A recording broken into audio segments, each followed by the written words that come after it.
आपके भगवान तब कहाँ थे जब मंदिर तोड़े जा रहे थे? आपके भगवान तब कहाँ थे जब विदेशी आक्रांताएं भारत में आकर भारतीय महिलाओं के साथ सामूहिक बलात्कार कर रहे थे?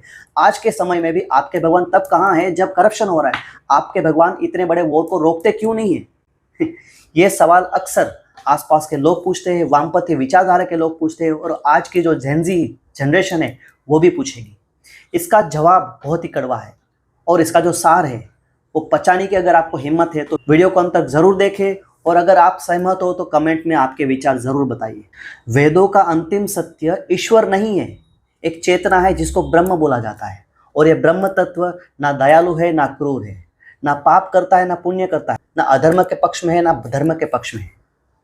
अधर्म और पाप इसीलिए नहीं हो रहे कि भगवान सो रहा है, लेकिन आपको जानकर हैरानी होगी धर्म अधर्म पाप पुण्य सब कुछ उस ब्रह्म का एक अनिवार्य हिस्सा है।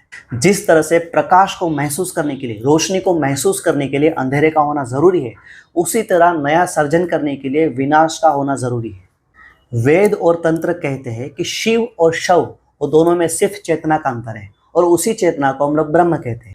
जिस दिन आप जान लोगे कि पूरा ब्रह्मांड अपनी पूरी क्रूरता और पूरी सुंदरता के साथ आप ही का विस्तार है, उस दिन भक्त और भगवान के बीच का भेद मिट जाएगा। इसी को अद्वैतवाद कहा जाता है। ईश्वर कोई व्यक्ति थोड़ी है कि जो अधर्म को रोकेगा, पाप को रोकेगा। वो तो एक शून्य है जिसके अंदर धर्म अधर्म पाप पुण्य सब कुछ विलीन हो जाता है। इन शॉर्ट, धर्म अधर्म पाप पुण्य सब कुछ उस ब्रह्म का एक मैंडेटरी पार्ट है, एक अनिवार्य हिस्सा है और यही एक कड़वा सच है। इसीलिए तो भगवान कृष्ण ने भगवद गीता में कहा गया है कि मैं पाप पुण्य धर्म अधर्म से परे हूँ। मैं तो सिर्फ इस जगत में पूरे ब्रह्मांड में साक्षी भाव से सब कुछ देखता रहता हूँ। मैं सिर्फ एक विटनेस हूँ। जब तक आप अपने आप को इस ब्रह्मांड की जो ऊर्जा है, जो ब्रह्म तत्व है, उससे अपने आप को अलग मानोगे तब तक सवाल पूछते रहोगे। जिस दिन अहम ब्रह्मास्मि, मैं भी ब्रह्म हूँ, वो भाव आप में जागृत हो जाएगा। जब आप उस बात को जान लोगे तब सभी सवाल मिट जाएंगे। हर हर महादेव। फिर से मिलेंगे एक नई कहानी के साथ, नए मैसेज के साथ। तब तक के लिए जय हिंद।